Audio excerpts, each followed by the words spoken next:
I think we can start the meeting. Yes, please. So calling this meeting to order. It's a special meeting of the Retirement Plan Advisory Committee, Subcommittee of the Board of Finance. We are Tuesday, May 13th, 5 p.m. in Town Hall. Bob, will you call the roll?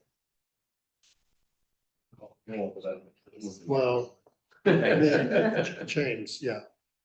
And then the three of us. I don't, Steve. Oh, Steve, yeah, okay, I gotta get that. Steve, alternate. James Yao. Is Absent. for now. Chris LaBrie. Here. Hamel here. Here. Oh, Yeah, we just in have. time. wonderful. Okay, so we don't have to seat anybody. Okay, got it. Okay. And do we have the minutes, the last meeting? Yes, there's two meetings that need to be approved. The February 25th, which is not an official meeting, and October 8th, which there was a quorum. If anybody needs a copy of those that were previously distributed. These are not on our tablets, right? No, they should be, I think. Yeah, I'll put everything. One of our copies.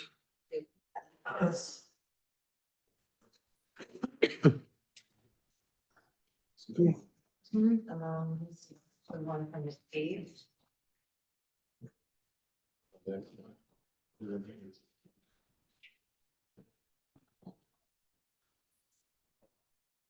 You can extra see what.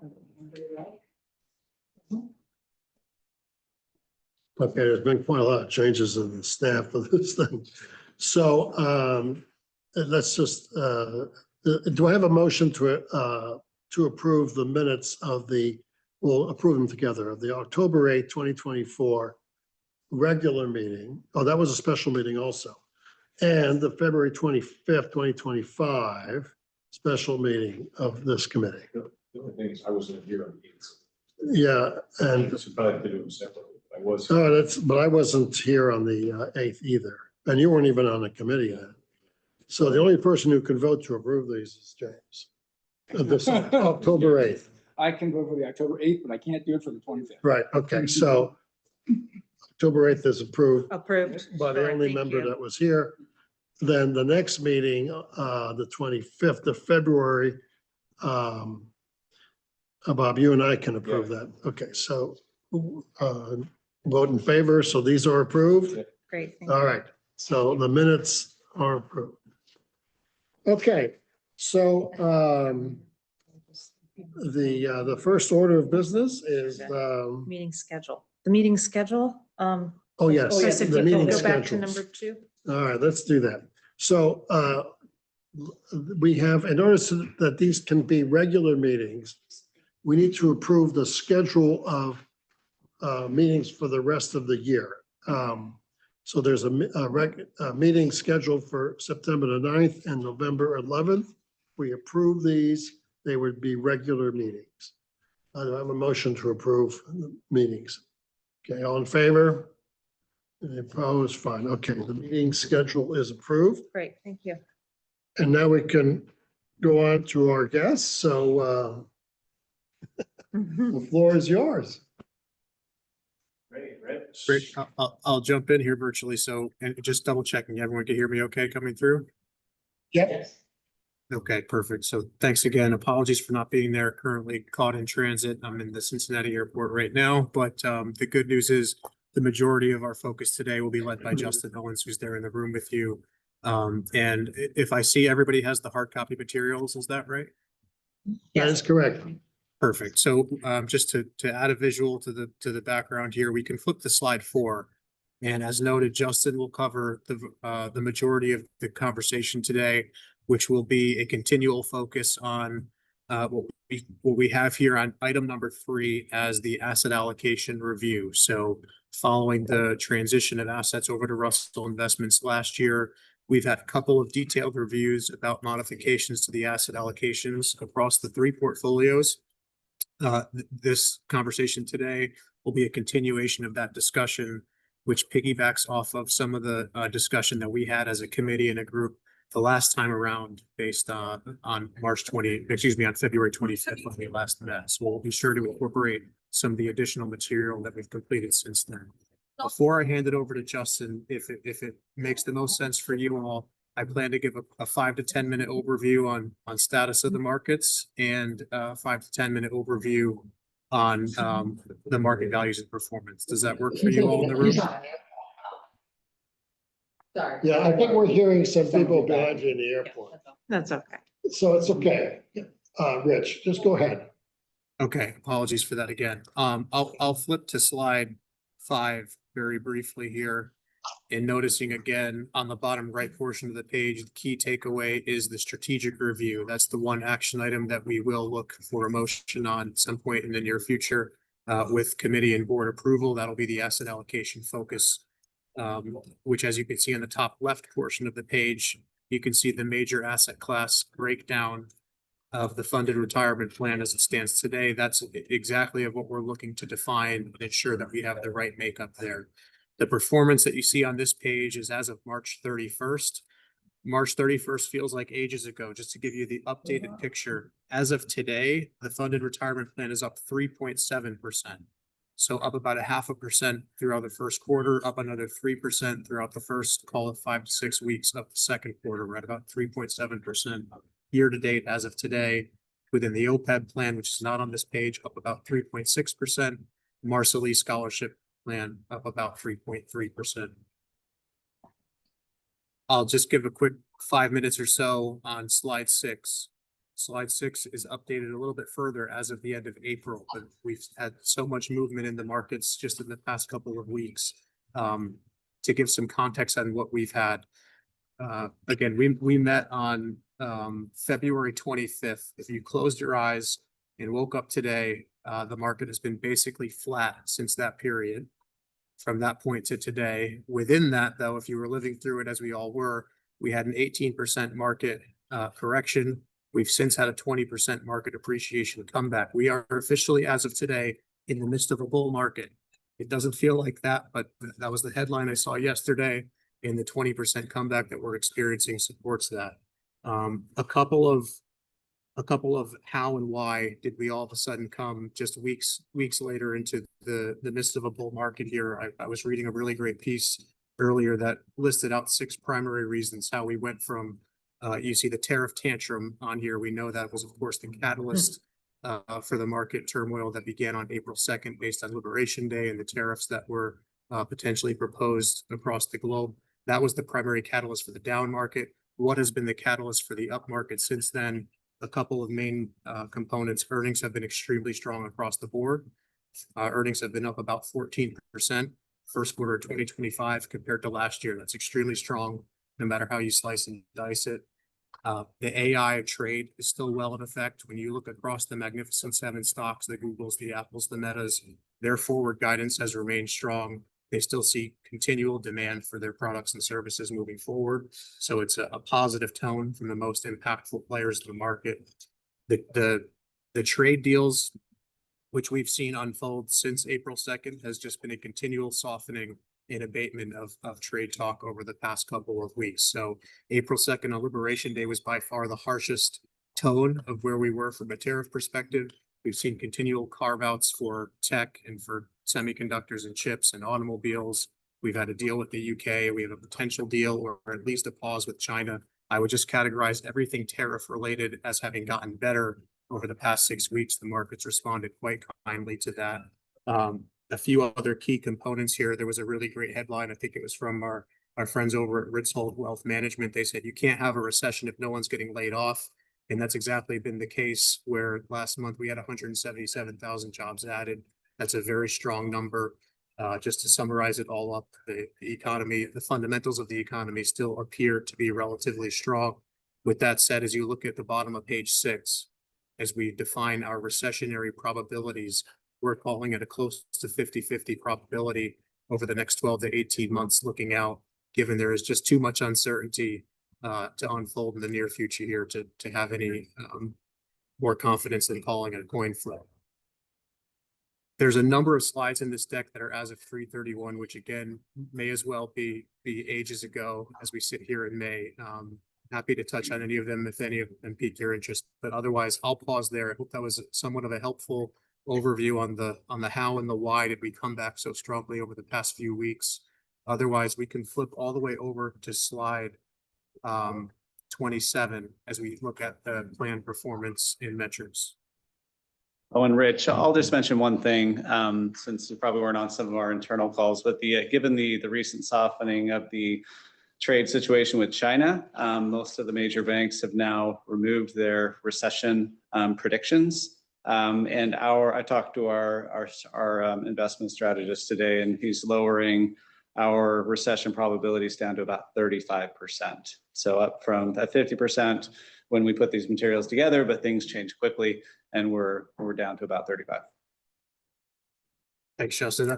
I'll share with you, part of the 35% probability even now is based on the ever-changing landscape on a day-by-day or even hourly basis. I'll share with you. So, you know, I'm based not too far from you in Fairfield. I was meeting with a client in Boston, which is called a 2.5-hour drive.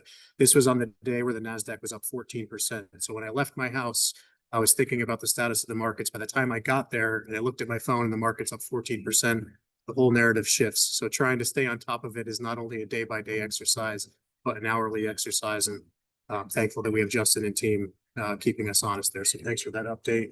And otherwise, we can flip over to slide 27 on the funded retirement plan. Again, as of March 31st, the market values that you see on this page, 172 million as of the end of the quarter. As of today, the funded retirement plan stands at 176.7 million. So up about, call it 4 to 5 million from what you see here on this page.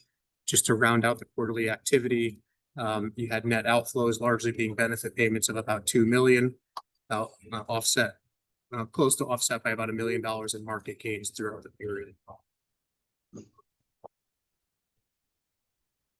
If you flip to slide 28, this is where we have, again, specific to the funded retirement plan, market values towards the middle, and then our policy holdings towards the right-hand portion of the page. This outlines our major asset class targets, and you can see the breakdown between equity and fixed income. It's a 65-35 breakdown that we have in place today. That is the allocation that we inherited throughout the transition.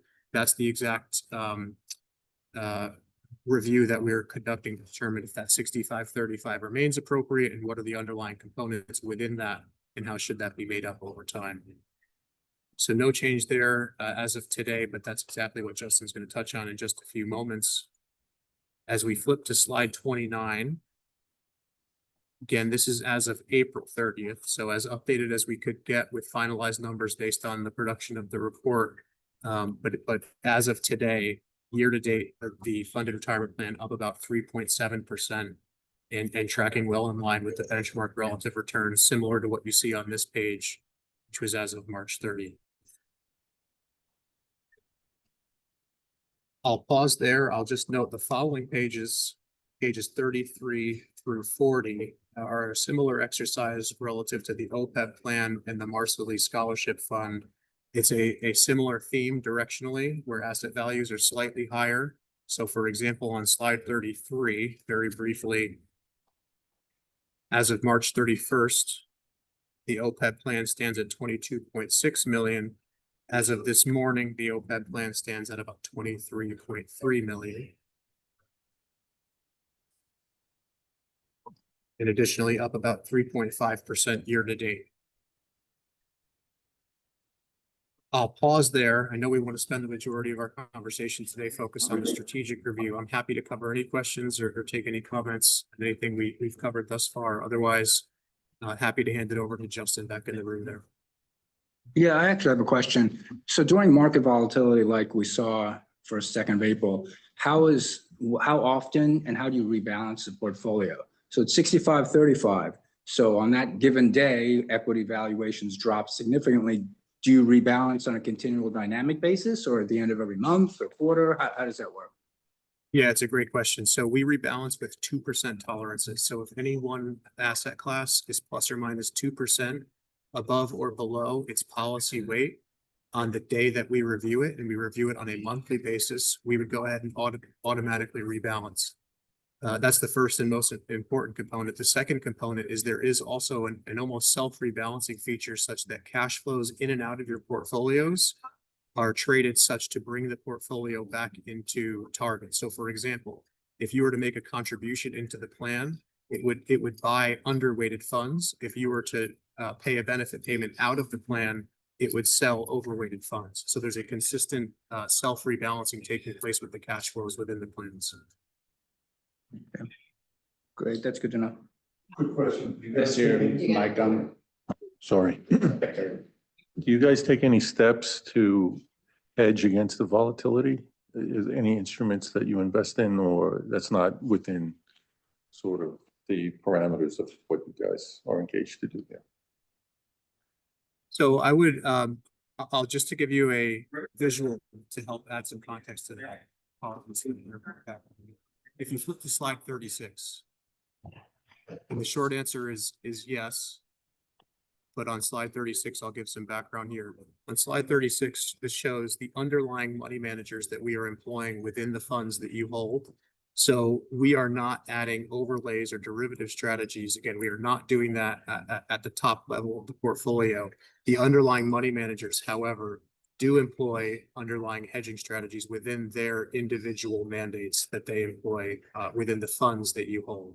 So Russell Investments is not, for example, hedging in the sense of buying options or futures or trading derivatives in that sense, but the underlying money managers are throughout periods of volatility.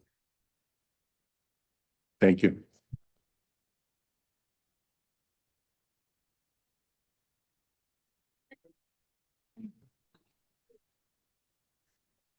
Any other questions or comments? And they can monitor or have some kind of tolerance level on the ability of some of these funds to hedge, or they kind of have an open mandate on how they want to treat the portfolios? I might have missed the first half of that. I think it was, do the managers have a? Do the managers have some limitation? Do the managers have some limitation on their ability to hedge, or are they kind of a small 5-10% allocation toward hedging? They have very strict mandates around the construction of the portfolio and how much hedging that they can employ, and in particular, what percentage of the portfolio can be made up of futures or derivatives or any underlying instruments such as that. They're within each contract that we have, within each manager, our contractual agreements specify that within the guidelines of the mandate. So that's very well defined. I mean, a big portion of our assets are passively managed, so I have trouble imagining there's much hedging going on. And when I look at the individual sleeves, you know, you're running a small cap value fund. I don't know. I would think that there's very little hedging going on, but you would know better. No, you're spot on with that. So within the Beat passively the managed purpose of diversification, by the way. You know, you're right on that. Within the passively managed portfolios, which in the construction of the portfolio today is a majority portion, there's no hedging taking place. Within the active management portfolios and the managers within those strategies, they would employ those. Again, it's at the margin, but that's where they would employ those types of risk mitigating strategies.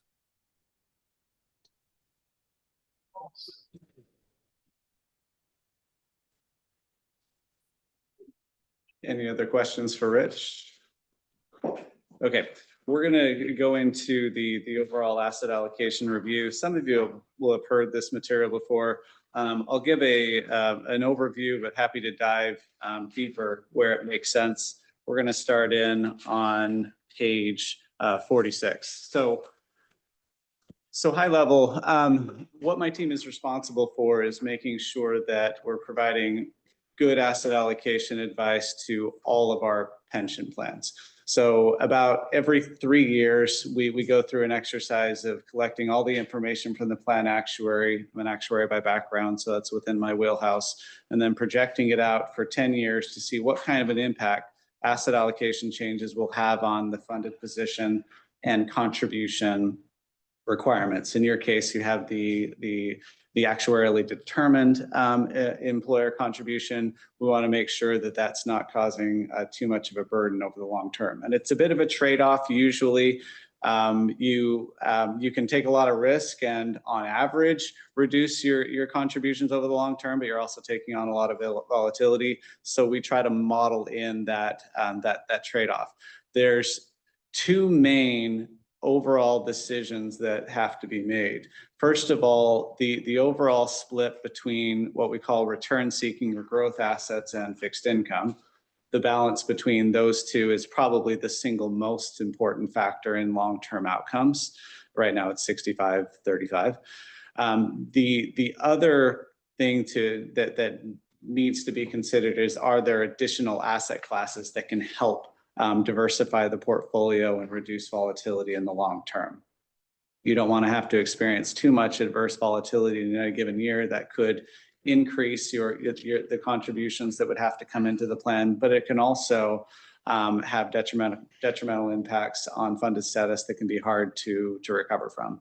Other government type plans have really struggled when their funded status has deteriorated quite a bit and they have significant benefit payments they have to pay. You're in a good position in that regard. It's a lot easier to maintain a fully funded plan than to improve the funded status from an underfunded position. So, but we want to make sure that the volatility is well managed and prudently managed. So we're going to take a look at both of those things.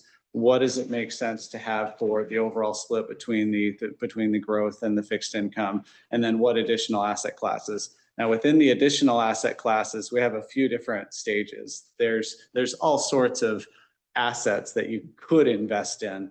Some of them will take more time to fully evaluate because things like private equity and private credit are absolutely used by large investors like you, but we tend to want to have that be a dialogue over the course of a few quarters just to make sure we're understanding what we're getting into. They can be very attractive, and we've included some numbers on those in terms of how they impact the return and the volatility. But as a first step, looking into asset classes that are highly liquid, that are well understood, that can have an immediate impact, and also looking into what types of assets may make sense to have active management in.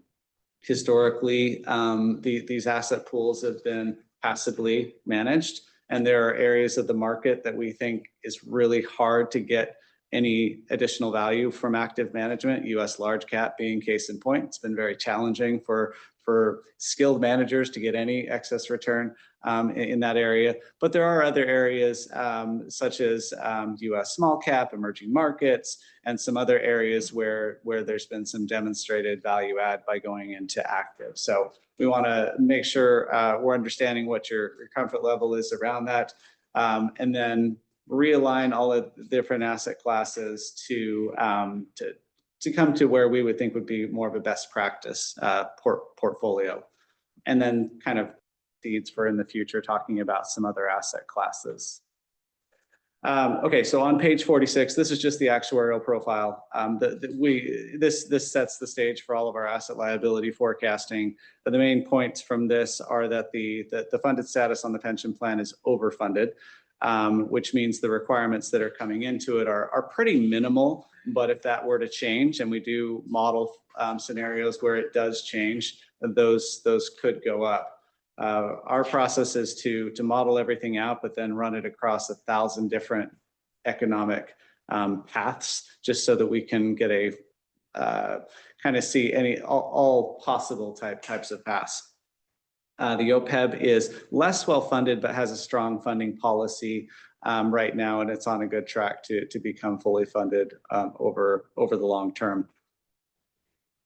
Any questions on the overall kind of lay of the land, the actuarial profile? Okay, a few observations when I looked at the facts and circumstances of the plan, which are on page 47. I mentioned the funded position. Expected return of 6.625. For this type of a plan, the expected return is pretty important because that's how they discount future benefit payments. So if there were any change to that assumption, it would directly impact your funded status. which is different from like the corporate DB world where it's all based on corporate bond rates. But here, everything is, all the actuarial liability is based on that 6.625. The portfolios that we're going to be recommending across the board have higher expected returns. So I wouldn't necessarily advocate increasing that number, but it'll make it easier to justify it each year when the actuary goes through the exercise of calculating the expected return. They have standards of practice that state that they have to use kind of a best estimate for that. And in some years, it can be challenging to justify it. 6.65 doesn't strike me as being overly high, but other portfolios will make it just easier to be within the comfort zone of the plan actuary. Okay, let's move on to some of the analysis. So what does this all mean? On page 50,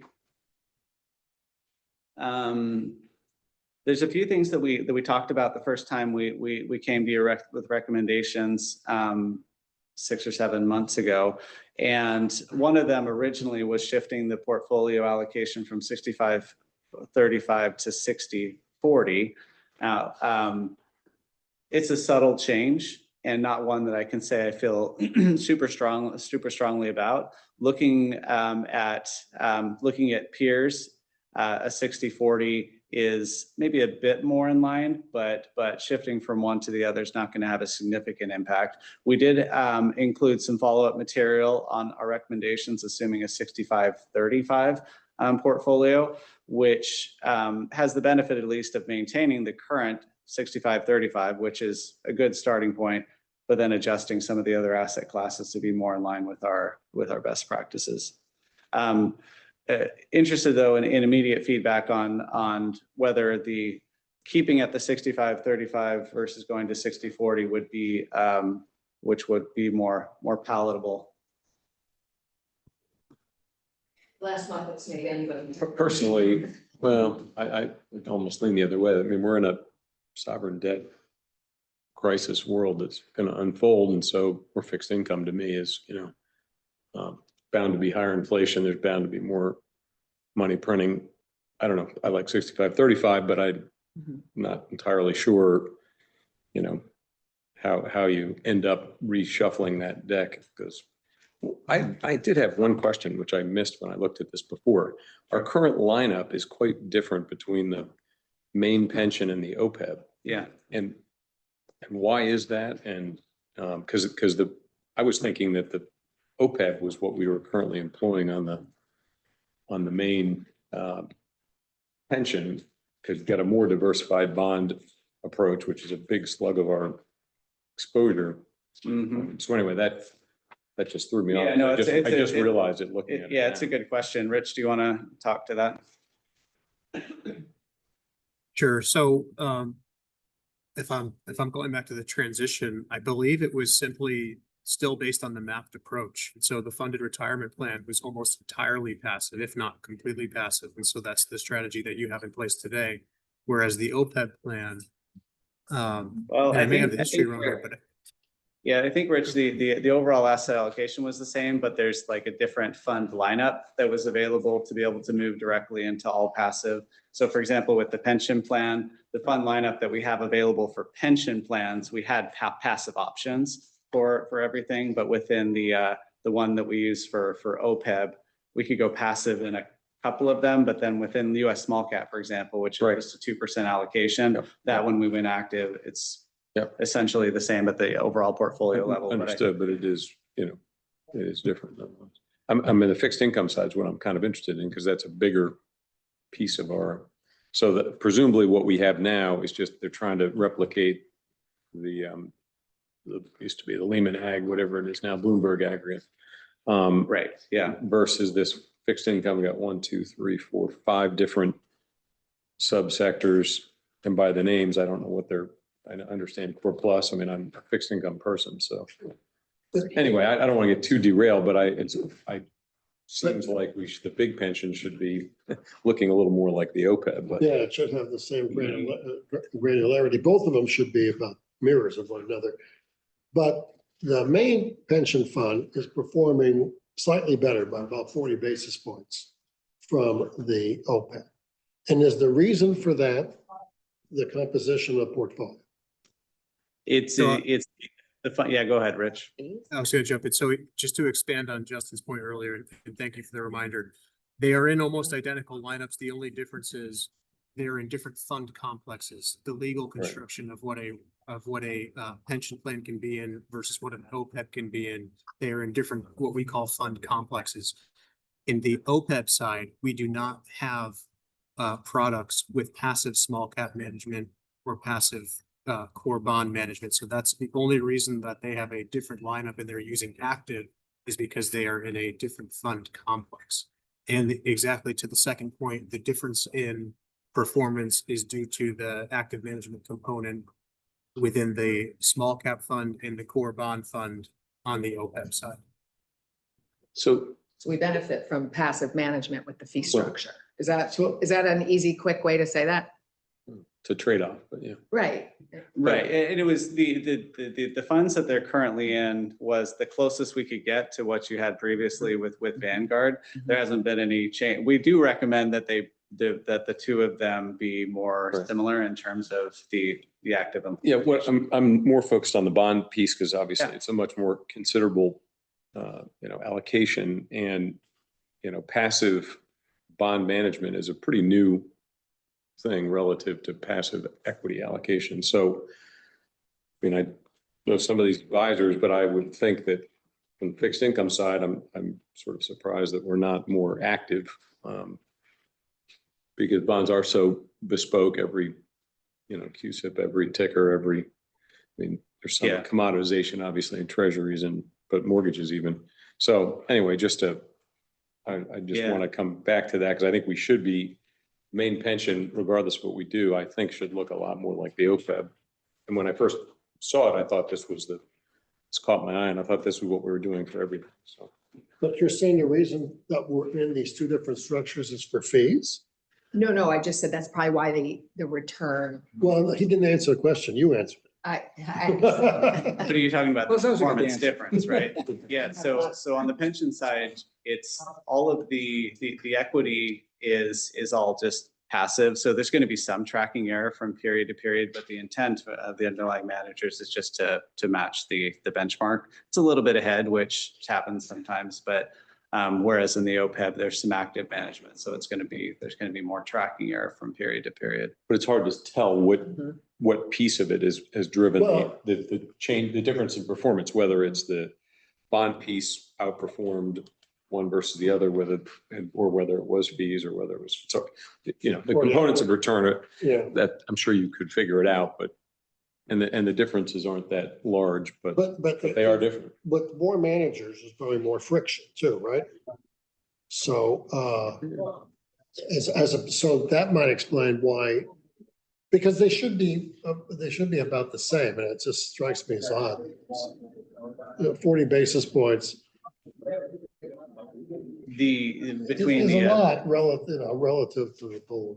between the pension fixed income and the OPEB fixed income, No, the overall performance. the overall Yeah, performance. we wouldn't know. Yeah, and that's all a difference between, in the pension, it's almost entirely passive, but within the OPEB, there are a couple vehicles that are actively managed. And their fees are much higher, I guess. Right, so does that argue for the passive portfolios outperform active portfolios? Well, All if you have else being equal because of performance comes and One goes. quarter. because of the years, the Yeah, the resistance.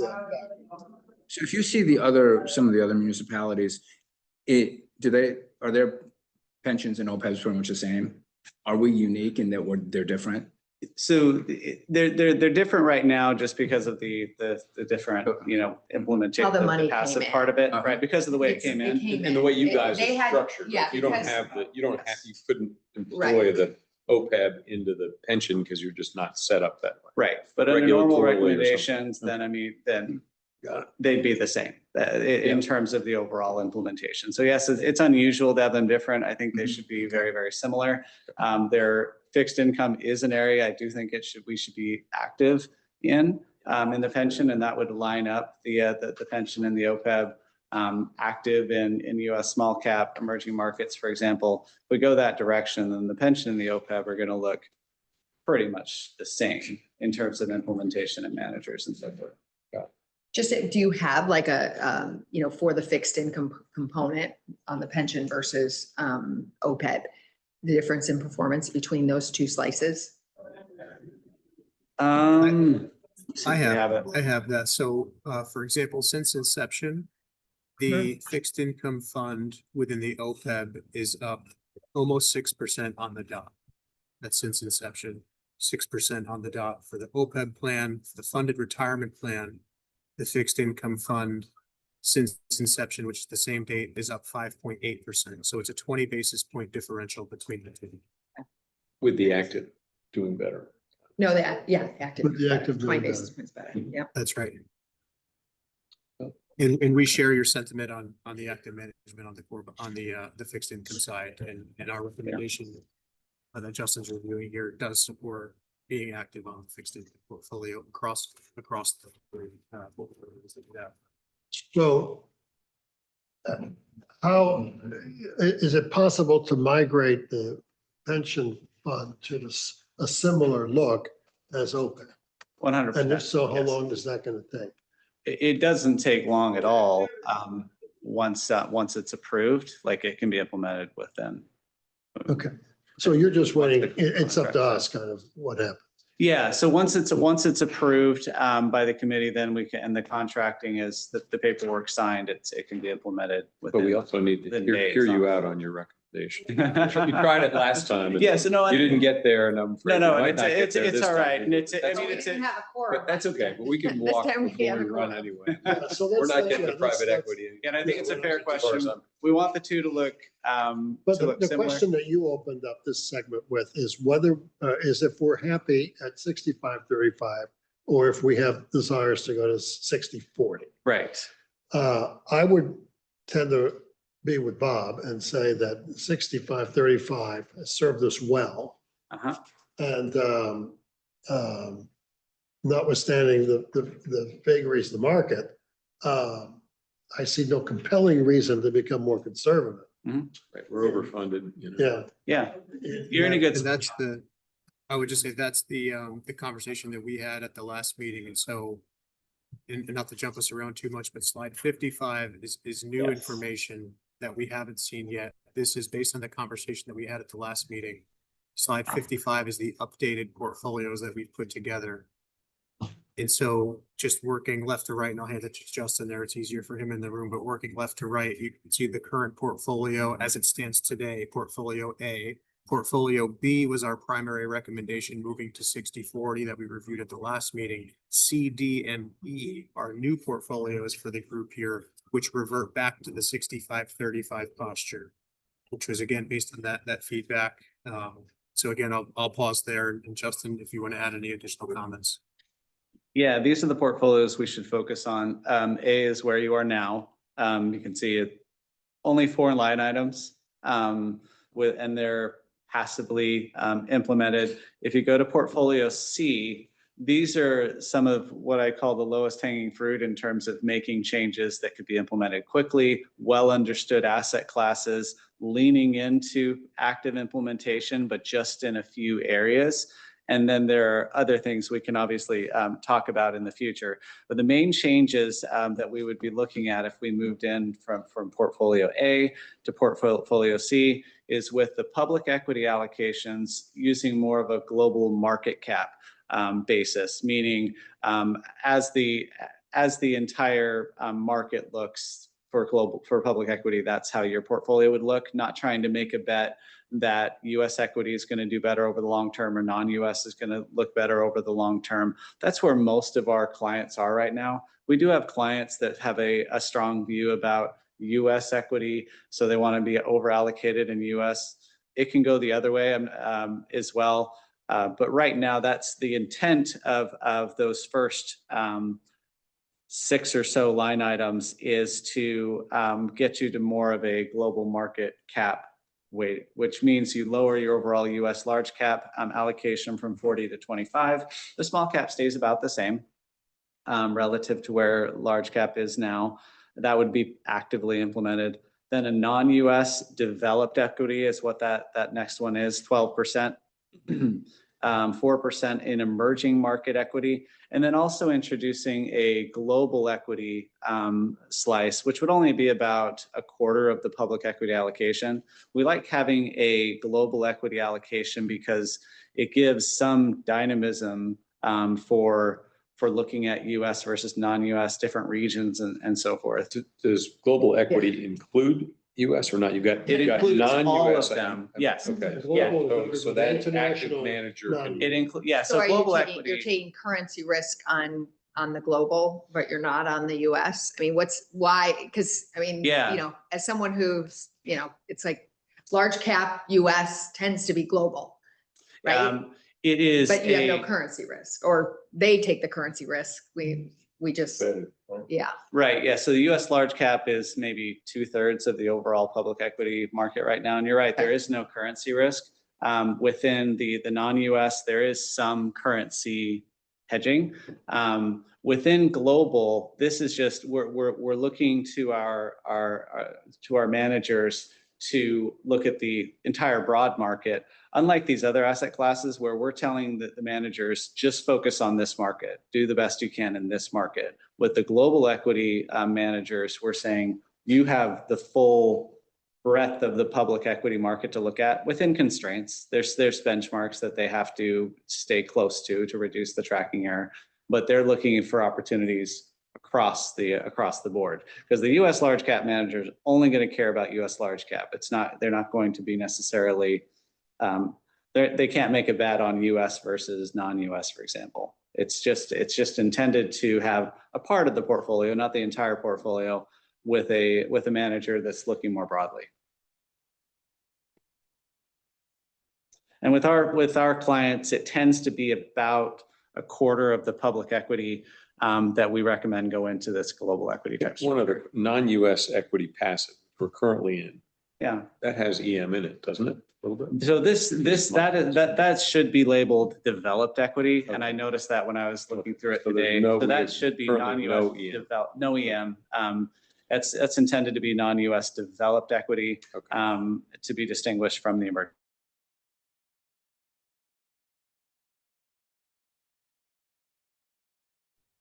Just to add a little bit more context on this, so portfolio B is what we reviewed at our last meeting. Portfolio C is the same version of that, but reverting back to 65-35. Infrastructure. These are two asset classes the majority of our clients are in right now. They've demonstrated good excess return potential and are diversifiers to the broad equity market. And those are the only changes in the portfolio. The US aggregate fixed income a core bond would be actively implemented instead of passively implemented. That would be the other change between A and C. Just a question. I totally understand the REIT piece of this, but your public infrastructure, that can mean a lot of things to a lot of people. I don't know if are you familiar with the ETF, IGF? It's kind of the go-to infrastructure ETF. It's a lot of oil and gas pipelines, utilities, some toll roads, airports. Is that what we're looking at, or is it private? Are these generally publicly listed infrastructure plays, or are This they is daily private? liquid, only public.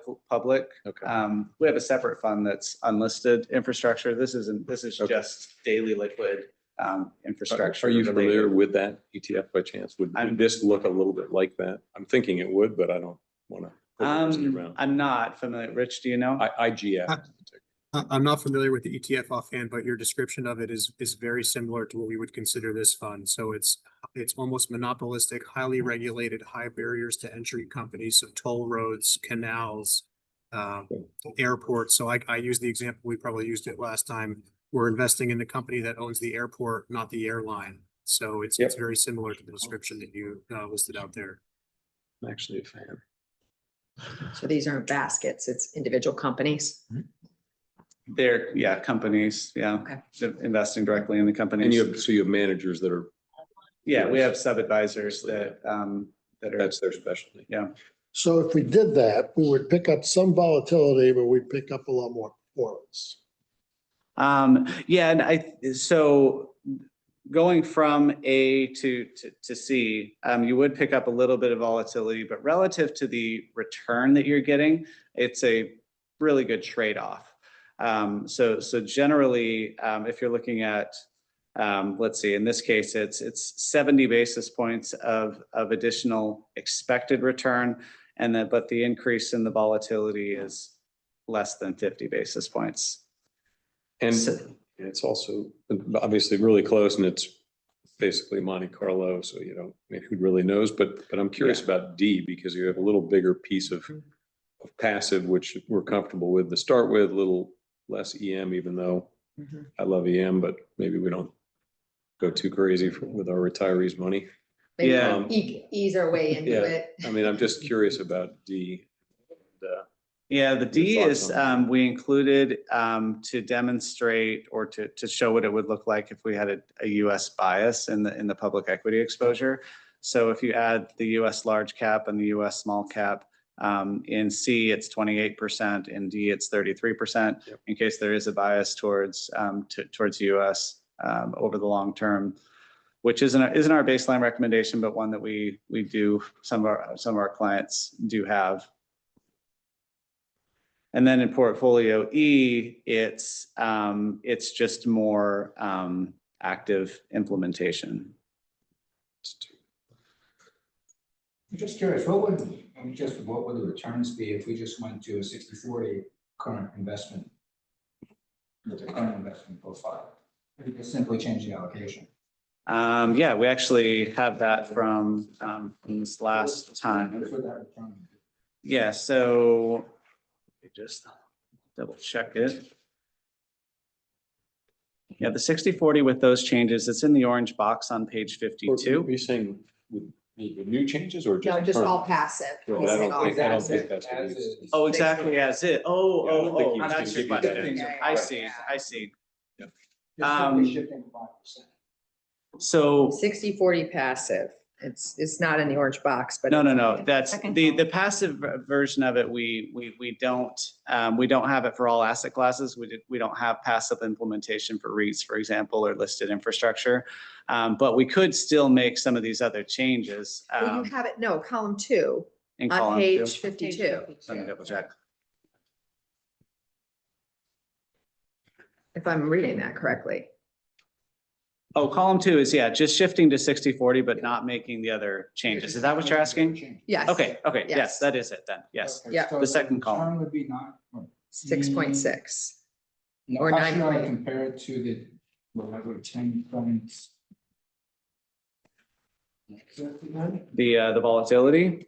Yeah, how could I Yeah, I think- compare that to the 10.64? Return and the volatility. Yeah, so it's 9.9. comparing that. 9.9 compared to 10.64. Is that how I should look at it? Yes, Yes. yeah, that's the comparison. Yeah. Mhm. Yeah, and that would be, just using what you have existing right now, not. Yeah, just curious, and it would be a lower. Good question. Yeah, Yeah. more volatility and lower return. So in terms of recommendations, I would direct you more towards C right now on page 55, including all of these other these changes, kind of, as I mentioned before, the lowest hanging fruit in terms of making changes that are where you're going to have daily liquid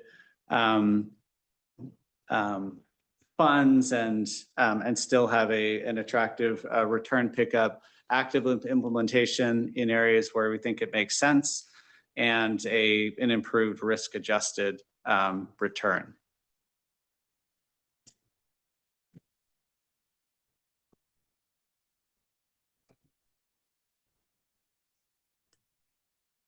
Any other questions?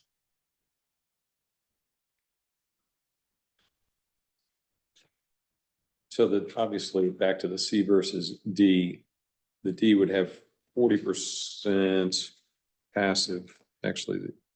So the US small cap equity would not be passive. So D would have 40% passive and C would have 37% passive. That's right. That's Yeah. right.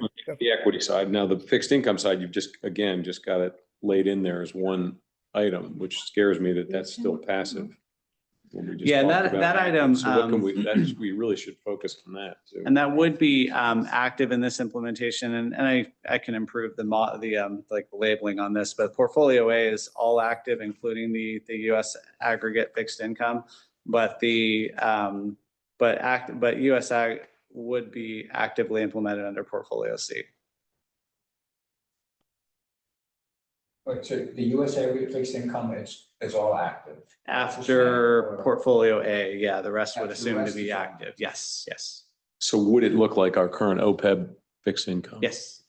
Not to lead the, It would look, Wait. yes, it would look similar to the OPEB fixed income implementation. Yeah. no, I also want to just throw one more thing out there, and I don't want to Sure. derail the discussion, but why are tips not real assets? I mean, I know that's a big endowment question, but many places view tips as real assets and not as, I know that Yes. there's a tiny allocation in the aggregate, but We, tips are kind of a nice security. They track We- inflation beautifully. It's the only asset that really correlates over 90% with inflation. we do consider tips to be a real asset as well. Okay. We haven't included in this portfolio. It is something we can model, and we do have a fund available for it. I mean, I know that a lot of the models show it not being that accretive, but depends on whether you think the world's going to look like it did or like it will be something different going forward. Anyway, Yeah, tips is definitely a possibility. I agree with you on your observations there. And some of our clients' portfolios do have it. because to me, private markets fund that's private equity, correct? That is primarily, private equity. So to me, yes. that's not real assets. That's just another form of equity, not public, but so Yeah, and this is, the real assets is intended to just be those two rows there. And it's just the call it the again, I color. could improve it, Oh, I could improve right. the coloring. Well, but then it Okay. would be fixed income, and it's not fixed. income. Yeah, Anyway, kind of its own row. Right. I think it's in the wrong place. It'd come up under global equity or something. Yeah, that would Anyway, probably that's be a no- better place to put it. No, that's a fair point. Well, it's thinking about it as an alternative, right? Yeah, but it's not listed as an alt. It's got it in real. No, he's throwing it in there with the real estate. Anyway, We're not there yet. No, that's a good point. And we do. No, we- and with the 5 minutes. the universities don't like it Yeah, anymore. So I everybody's mean, if they failing. don't like it. There will come a time. Chris, 5 minutes. Okay, so what do we need to do, folks? You have to give More them, time. what do you want to do? Is the question. You have to vote on, it. Now that we shook the snow globe. yeah. Well, This how is about where the rubber meets the let's road. start with overall allocation. Staying at 65-35. How do we feel about that? I feel good about it. I think it's good. Been working. You okay, Good strategy. James? Yeah, I'm okay with that.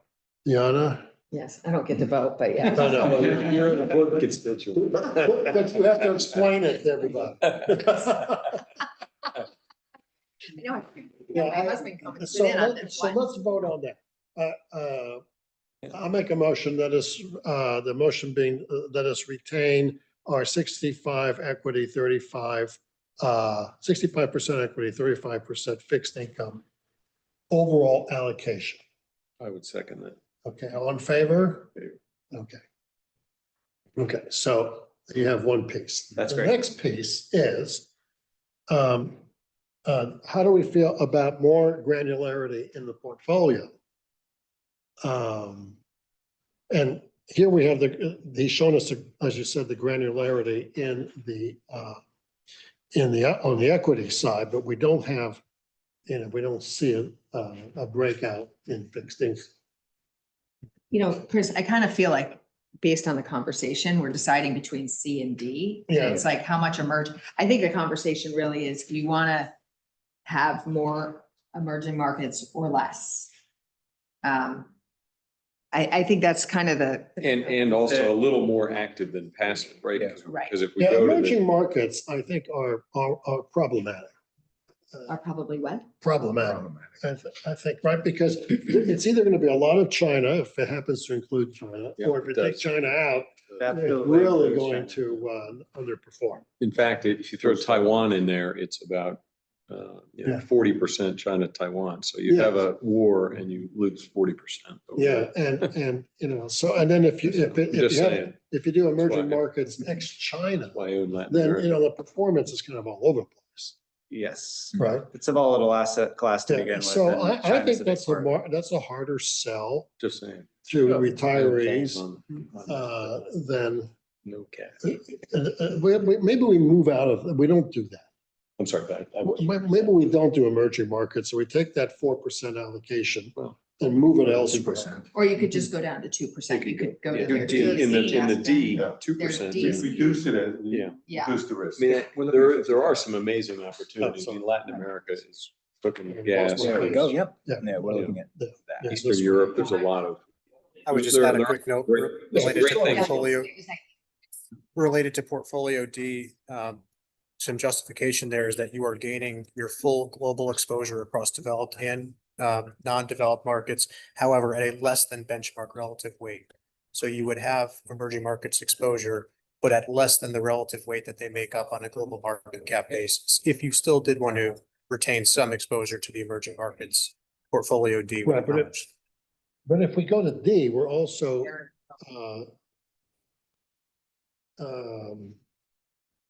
Real quick question, global equity, can those managers buy emerging markets? Yeah. Okay. Oh, wait, no, the global equity it's a developed market fund, right, Rich? It's developed only. There's no emerging markets Yeah, within it's the not global yet. equity line item. Yeah. if we do 2% emerging market, where does the other 2% go? I mean, if we do goes- D, it's. it goes heavier you're into jiggling US. You're rejiggling. US jiggling large everything. cap passive. Look at Yeah, that. US large cap is primarily where it goes We to. pick up 5 So it goes points. back up total. there, so then we'd be at 27. Well, no, it's listed as 30. Well, this is 30. right, because then you make. Oh, you're- Because if you're They- just, they if go you're to the just large taking cap. state, Passive and they reduce the active US equity. See how the developed. So large cap passive is 30 and then you reduce non-US equity passive, or sorry, developed. They gotta get better names. I know, I'm like that, so that Well, was, you take not, yeah, you're taking, I don't know that we wanted to do that necessarily. so this would just get more global, but developed nation. So you'd reduce your developed, you really go from reducing your developed exposure and so the 2 and the 2 and. Yeah, so maybe D works as a model portfolio, right? Because I sort of like it. you're keeping your exposure to US large caps fairly significantly. And you're doing some diversification, but cautiously. And you still have a big passive piece, which I Yeah. like. You've It got is a large passive piece. 40% of 65%, so 62% of your equity is Passive. passive. Yeah. And you like that or don't? I do like that. Yeah, you're going active in the areas where it makes the most sense to go Yeah. active. And the other change would be the fixed income would go from primarily passive to It active. would go to an active implementation. Yeah. Okay. And you're just tipping your toe into emerging markets. Yeah, it's just So we're a couple not- percent. And we can see if you like it or not. Yeah, D seems like a See how the reasonable market goes. portfolio. Yeah. We'll know the next week. Right. Okay, so before we vote, just consensus, how do we feel about D versus C? D, I like D. Yeah, I mean, all the rationale that's been discussed. James? Yeah, I like D. I like the smaller allocation to emerging markets equity. Yeah, I know how do you, I feel like it's a better transition, just Mhm. gets us comfortable. Yeah. You know, we've been pretty traditional and this is just a toe in the water to see how we can stomach the You change. lose the toe. I mean, academically, we are improving our, risk and return Mhm. on the box, but, Right. how it really plays out is a whole different world. yeah, and, the numbers, yeah, you're picking up a little less performance and you're just virtually not much of a change on the volatility. You don't get paid for your return, your risk return as well, but right? I mean, you have more volatility. You have a little bit more volatility, but relatively Or return. more, return. Right. Yeah. How much of the return, or is there any return assumed in changing the fixed income from passive to active? It is a relatively small amount. So the target excess return for fixed income is fairly small, 50 basis points or less. It's just the opportunity set within fixed income. It's there, but it's not at the same levels as like equities. Okay, so wait, there's a 50 basis point difference in assumption from an active managed portfolio, fixed income portfolio versus. Between a passive and an active, I can follow up with the exact amount, but it's definitely not more than like 50. He's saying the basis points. managers are trying to beat the benchmark by 50 bips, whether they do or not, you never know. Right. But I tend to think they have a better chance, frankly, than the active. Yeah, I'm just wondering with that assumption, how much of that increased return is just based on the fact that we're switching from active to passive, from passive to Oh, active? As Part of it opposed to is, the equity? absolutely, Oh, okay. part of that is Okay. because of the implementation. Okay. Yeah, the assumed active implementation. All right, so can I have a motion on adopting portfolio D? I'll put my neck on all that. Okay. Second? Okay, all in favor? Okay, so you've got D. Does this apply to all three portfolios? I think it should apply to at least the retirement and the OPEB. With the small, the scholarship fund. We don't have all of the, we'll just need to, I think we can probably keep that one as is right now. It already has active implementation because for the size it's in, it's. Okay, so we need one more vote, and that is to apply this strategy to both pension fund and OPEB. So moved. Do I have a second? James, all in favor? Okay, thank you very much. Okay. May I have a motion to adjourn the meeting? Okay, Steve, second. Okay, meeting adjourned. Thank you. Thank you. Yes. Thank you all very much. Sorry to not be there in person.